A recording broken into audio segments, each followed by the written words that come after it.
LB280. LB280 laboratory type impact crusher is used for cubic breaking of rock and metallic mines. It's an effective cracker for many metallic metals such as basalt, granite classified as soft, hard and very hard. It is used in factory laboratories, research and development analysis laboratories, and engineering faculty laboratories. Machine is mounted on steel platform. By adjusting the distance of the mirror plate between the pellets by means of a lever, different grain size material can be obtained.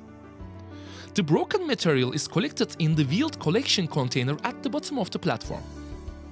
The platform can be mounted on the ground.